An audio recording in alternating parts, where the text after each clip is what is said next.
আপনাকে বিশ্লেষক পরিচয় টকশোতে আসতে হবে। আপনার নির্দিষ্ট পরিচয় দিয়ে টকশোতে আসেন, আপনি একদিকে বলেন আমি আইনজীবী, আমি শিক্ষক, আবার একদিকে আমাদের পক্ষে বলেন, আমরা কনফিউশনে পড়ে যাই। না, ব্যক্তিগত বিষয় না, আমরা কনফিউশনে পড়ে যাই। এই জন্য ভাই বললেন আমি তো উনি রাজনীতি পরিচয় আসেন, তাহলে আপনারা রাজনীতি পরিচয় আসেন না কেন? পৃথিবীতে কোনো দেশ পাবেন না যেখানে মানে রাজনীতি একটা পেশা। আমাদের ভাইদের কাছে মনে হয় রাজনীতি একটা পেশা। আপনি দেখেন যতগুলো রাজনীতিবিদ আছে এদের কোনো নিজস্ব করে পেশা নেই, এর রাজনীতিও তো ওদের পেশা, এদের আয় ইনকাম সবকিছু। কি রে ভাই, আপনি তো পৃথিবীতে যত পেশা আছে আপনি পেশার তালিকা দেখেন, পেশার তালিকার মধ্যে কোন পেশার তালিকায় আপনি রাজনীতি পাবেন? রাজনীতির পেশা না। আপনি নিজস্ব একটা পেশা থাকবে, এরপর আপনি রাজনীতি পছন্দ করতে পারেন, রাজনীতি দল করতে পারেন, কিন্তু আগে তো আপনার একটা পেশা লাগবে। আপনি যত দেখবেন সবাই নেতা, কিন্তু কারো কোন পেশা নাই। জামাত শিবির এটা করেন, জামাত শিবির প্রত্যেকে একটা পেশা ওন করে, সে পেশায় মর্যাদা দিতে পছন্দ করে। আর বিএনপির রাজনীতিতে হচ্ছে আমাকে রাজনীতি আমার একটা পেশা, আমাকে ওন করতে হবে, আমাকে দেখাইতে হবে আমি নেতা, আমি এটা নেতা সেটা। আমার কোনো পোস্ট না থাকলেও আমি নেতা। আমার বাইরে কোনো পোস্ট আছে কিনা আমি জানি না।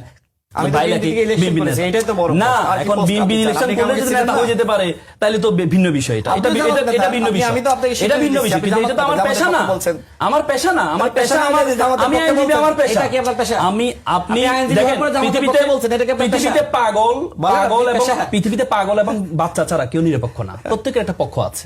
প্রত্যেকে, আপনি উপস্থাপক, আমি আপনাকে বলবো না যে আপনি সম্পূর্ণ নিরপেক্ষ, কখনো বলবো না, কারণ আপনারও একটা পক্ষ পছন্দ থাকতেই পারে। আমি বলবো এটা দোষ, কারণ এটা আপনার পছন্দ থাকতে পারে, যে কোনো একদিকে আপনার পছন্দ থাকতে পারে, কিন্তু আপনি যখন পেশা আসবেন তখন আপনার নিরপেক্ষতা আপনি ভূমিকা পালন করেন। সেম আমার একটা পছন্দ থাকতে পারে, আমার একটা দলকে আমি পছন্দ করতে, কিন্তু আমি এটাকে পেশা হিসেবে কেন উত্থাপন করব? কারণ আমি কখন পেশা হিসেবে উত্থাপন করব? আপনি দেখবেন বিএনপি রাজনীতিটা হচ্ছে ব্যানার সর্বোচ্চ, সব জায়গায় এই কোনো পোস্ট নাই, তারপরে লিখবে অমুক নেতা। কেন লিখলে কি সুবিধা? কারণ ব্যবসায়ীরা দেখবে অমুক নেতা, তার মানে কোনো প্রবলেম হলে তার কাছে যাব। আর সে ওই যে রাজনীতি নেতা, সে যে পরিচয়টা ওন করছে, সে হচ্ছে তার কোনো টাকা পয়সা বা যে চাঁদাবাজির কথা বিষয় আছে, প্রয়োজন হলে সে যাবে, এই জন্য সে ব্যানার লাগায়। এমন কথা হচ্ছে আপনাকে তো রাজনীতির পেশায় না, আমাদের দেশের সবচেয়ে ভয়ঙ্কর জিনিস, সবচেয়ে আমি মনে করি পেশাবিহীন রাজনীতিবিদ লাইসেন্সপত্র চাঁদাবাজ। এটা এখন কোর্ট অ্যান্ড আনকোর্ট করে আমি বলছি, খুব ভয়ঙ্কর জিনিস, এটা খুব ভয়ঙ্কর জিনিস। আপনাকে পেশা রাখতে হবে। আমাদের দেশের এই রাজনীতি অধপতনের কারণ হচ্ছে আমাদের রাজনীতিবিদদের পেশা নাই। আমি মনে করি প্রত্যেকের পেশাকে ওন করতে হবে। আপনি পেশা ওন করবেন, এরপর আপনি পছন্দ, আপনি নেতা হবেন, কোনো সমস্যা নেই, আপনি ওন করেন।